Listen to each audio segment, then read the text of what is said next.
गजेंद्र मोक्ष हिंदी में।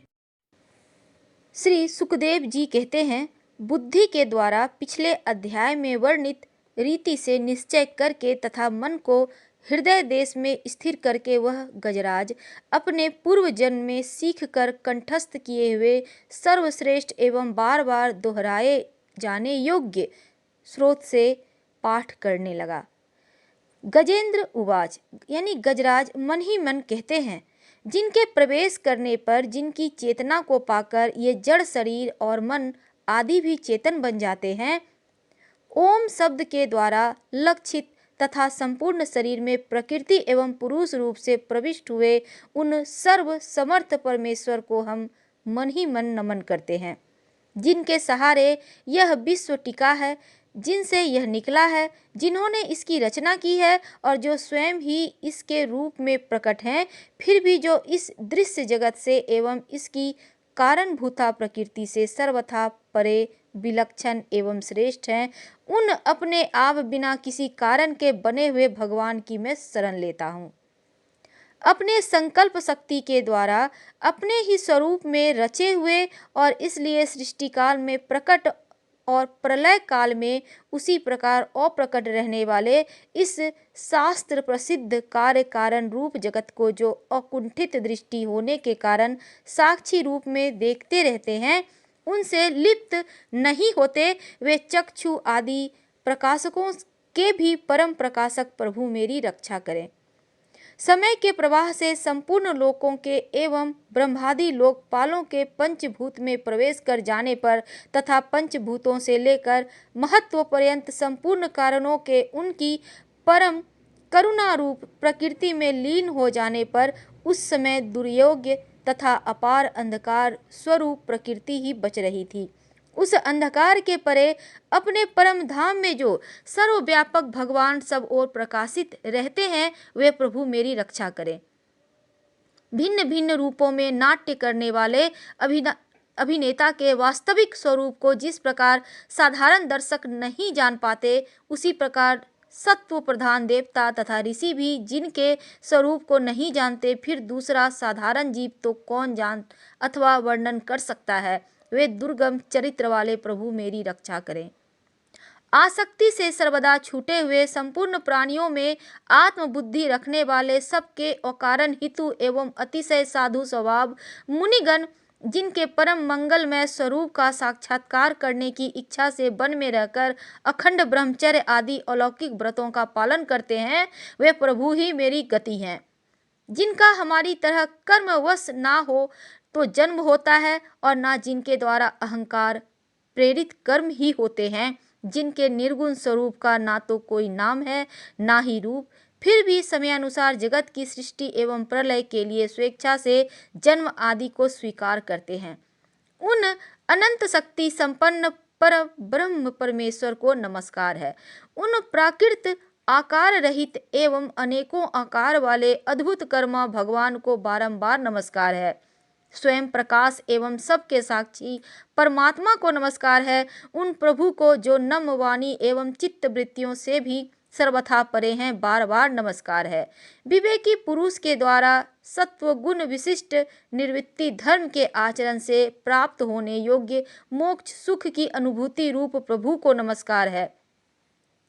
सत्व गुण को स्वीकार करके शांत, रजोगुण को स्वीकार करके घोर एवं तमोगुण को स्वीकार करके मूढ़ से प्रतीत होने वाले भेद रहित अतएव सदा समभाव से स्थित ज्ञान घन प्रभु को नमस्कार है। शरीर इंद्रिय आदि के समुदाय रूप संपूर्ण पिंडों के ज्ञाता, सबके स्वामी एवं साक्षी रूप आपको नमस्कार है। सबके अंतर्यामी प्रकृति के भी परम कारण किंतु स्वयं कारण रहित प्रभु को नमस्कार है। संपूर्ण इंद्रियों एवं उनके विषयों के ज्ञाता, समस्त प्रतीतियों के कारण रूप संपूर्ण जड़ प्रपंच एवं सबकी मूलभूता अविद्या के द्वारा सूचित होने वाले तथा संपूर्ण विषयों में अविद्या रूप से भासने वाले आपको नमस्कार है। सबके कारण किंतु स्वयं कारण रहित तथा कारण होने पर भी परिणाम रहित होने के कारण अन्य कारणों से विलक्षण कारण आपको बार बार नमस्कार है। संपूर्ण वेदों एवं शास्त्रों के परम तात्पर्य मोक्ष रूप एवं श्रेष्ठ पुरुषों की परम गति भगवान को नमस्कार है। जो त्रिगुण रूप काष्ठों में छिपे हुए ज्ञान रूप अग्नि हैं, उक्त गुणों में हलचल होने पर जिनके मन में सृष्टि रचने की ब्रह्म वृत्ति जागृत हो उठती है तथा आत्म तत्व की भावना के द्वारा विधि निषेध रूप शास्त्र से ऊपर उठे हुए ज्ञानी महात्मा में जो स्वयं प्रकाशित हो रहे हैं, उन प्रभु को मैं नमस्कार करता हूँ। मुझे जैसे शरणागत पशु तुल्य और विद्याग्रस्त जीवों की अविद्या रूप फांसी को सदा के लिए पूर्ण रूप से काट देने वाले, अत्यधिक दयालु एवं दया करने में कभी आलस्य न करने वाले नित्य मुक्त प्रभु को नमस्कार है। अपने अंश से संपूर्ण जीवों के मन में अंतर्यामी रूप से प्रकट रहने वाले सर्व नियंता अनंत परमात्मा आपको नमस्कार है।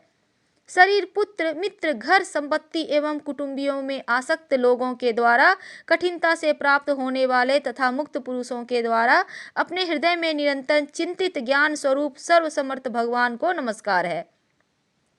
जिन्हें धर्म अभिलाषित भोग, धन तथा मोक्ष की कामना से भजने वाले लोग अपनी मनचाही गति पा लेते हैं, अपितु जो उन्हें अन्य प्रकार से अयाचित भोग एवं अविनाशी शाश्वत शरीर भी देते हैं, वे अतिशय दयालु मुझे इस विपत्ति से सदा के लिए उबार ले। जिनके अनन्य भक्त जो वस्तुतः एकमात्र उन भगवान के ही शरण हैं, धर्म, अर्थ आदि किसी भी पदार्थ को नहीं चाहते, परंतु उन्हीं के परम मंगलमय एवं अत्यंत विलक्षण चरित्रों का गान करते हुए आनंद के समुद्र में गोते लगाते रहते हैं, उन अविनाशी, सर्वव्यापक, सर्वश्रेष्ठ ब्रह्मादि के भी नियामक और भक्तों के लिए प्रकट होने पर भी भक्ति योग द्वारा प्राप्त करने योग्य, अत्यंत निकट होने पर भी माया के आवरण के कारण अत्यंत दूर प्रतीत होने वाले, इंद्रियों के द्वारा अगम्य तथा अत्यंत दुर्विवेज्य, अंत रहित किंतु सबके आदि कारण एवं सब ओर से परिपूर्ण उन भगवान की मैं स्तुति करता हूँ। ब्रह्मादि समस्त देवता, चारों वेद तथा संपूर्ण चराचर जीव नाम और आकृति भेद से जिनके अत्यंत क्षुद्र अंश के द्वारा रचे गए हैं, जिस प्रकार प्रज्वलित अग्नि से लपटें तथा सूर्य से किरणें बार बार निकलती हैं और पुनः अपने कारण में लीन हो जाती हैं, उसी प्रकार बुद्धि, मन, इंद्रिय और नाना योनियों के शरीर, यह गुणमय प्रपंच जिन स्वयं प्रकाश परमात्मा से प्रकट होता है और पुनः उन्हीं में लीन हो जाता है, वे भगवान ना तो देवता है, न असुर है, न मनुष्य है, न निर्यक मनुष्य से नीची पशु पक्षी आदि किसी भी योनि के प्राणी हैं, ना वे स्त्री हैं, न पुरुष, न नपुंसक ही हैं, ना वे ऐसे कोई जीव हैं जिनका इन तीनों ही श्रेणियों में समावेश हो सके, ना वे गुण, न कर्म, न कार्य, ना ही कारण ही। सबका निषेध हो जाने पर जो कुछ बचा रहता है वही उनका स्वरूप है और वे ही सब कुछ हैं। ऐसे भगवान मेरे उद्धार के लिए आविर्भूत हों। मैं इस ग्राह के चंगुल से छूटकर जीवित नहीं रहना चाहता, क्योंकि भीतर और बाहर सब ओर से अज्ञान से ढके हुए इस हाथी के शरीर से मुझे क्या लेना है। मैं तो आत्मा के प्रकाश को ढक देने वाले उस अज्ञान की निवृत्ति चाहता हूँ, जिसका कालक्रम से अपने आप नाश नहीं होता, अपितु भगवान की दया से अथवा ज्ञान से उदय होता है। इस प्रकार मोक्ष का अभिलाषी मैं विश्व के रचयिता स्वयं विष्णु के रूप में प्रकट और विश्व से सर्वथा परे, विश्व को खिलौना बनाकर खेलने वाले, विश्व में आत्म रूप में से व्याप्त, अजन्मा, सर्वव्यापक एवं प्राप्त वस्तुओं में सर्वश्रेष्ठ श्री भगवान को केवल प्रणाम ही करता हूँ, उनकी शरण में भी हूँ। जिन्होंने भगवत भक्ति एवं रूप योगों के द्वारा कर्मों को जला डाला है, वे योगी लोग उसी योग के द्वारा शुद्ध किए हुए अपने हृदय में जिन्हें प्रकट हुए देखते हैं, उन योगेश्वर भगवान को मैं नमस्कार करता हूँ। जिनकी त्रिगुणात्मक शक्तियों का राग रूप वेग असह्य है, जो संपूर्ण इंद्रियों के विषय रूप में प्रतीत हो रहे हैं, तथापि जिनकी इंद्रियां विषयों में ही रची पची रहती है, ऐसे लोगों को जिनका मार्ग भी मिलना असंभव है, उन शरणागत रक्षक एवं अपार शक्तिशाली आपको बारंबार नमस्कार है। जिनकी अविद्या नामक शक्ति के कार्य रूप अहंकार से ढके हुए अपने स्वरूप को यह जीव जान नहीं पाता, उन अपार महिमा वाले भगवान की मैं शरण लेता हूँ। जिसने पूर्वोक्त प्रकार से भगवान के भेद रहित निराकार स्वरूप का वर्णन किया था, उस गजराज के समीप जब ब्रह्मा आदि कोई भी देवता नहीं आए, जो भिन्न भिन्न प्रकार के विशिष्ट विग्रहों को ही अपना स्वरूप मानते हैं, तब साक्षात श्री हरि, जो सबके आत्मा होने के कारण सर्वदेव स्वरूप हैं, वहां प्रकट हो गए। उपयुक्त गजराज को उस प्रकार दुखी देखकर तथा उसके द्वारा पढ़ी हुई स्तुति को सुनकर सुदर्शन चक्रधारी जगदाधर भगवान इच्छानुरूप वेग वाले गरुड़ की पीठ पर सवार होकर स्तवन करते हुए देवताओं के साथ तत्काल उस स्थान पर पहुंच गए जहां वह हाथी था। सरोवर के भीतर महाबली ग्रह के पकड़े जाने पर अत्यंत दुखी हुए उस हाथी ने आकाश में गरुड़ की पीठ पर सवार चक्र उठाए हुए भगवान श्री हरि को देखकर अपनी सूंड को, जिसमें उसने पूजा के लिए कमल का एक फूल ले रखा था, ऊपर उठाया और बड़ी ही कठिनाई से सर्वपूज्य भगवान नारायण आपको प्रणाम है, यह वाक्य कहा।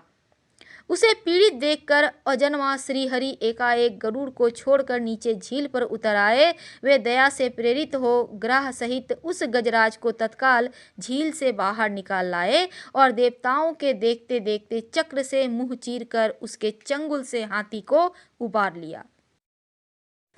अगर हम हिंदू शास्त्रों की माने, तब जब भी आप भयंकर मुसीबत में फंस जाएं तो गजेंद्र मोक्ष का पाठ करने से भगवान विष्णु आपको उस मुसीबत से बाहर निकाल लेते हैं, जिस प्रकार उन्होंने गजेंद्र नाम के गज को मगरमच्छ के मुंह से बाहर निकाला था। गजेंद्र मोक्ष का पाठ करने से कर्ज से भी मुक्ति मिलता है और पितृदोष से भी मुक्ति मिलती है। गजेंद्र मोक्ष स्तोत्र का पाठ सबसे अच्छा लाभ पाने के लिए आप सूर्योदय से पहले स्नान करके पूर्व दिशा की ओर मुंह करके पाठ करें या सुने। हर हर महादेव। फिर मिलेंगे।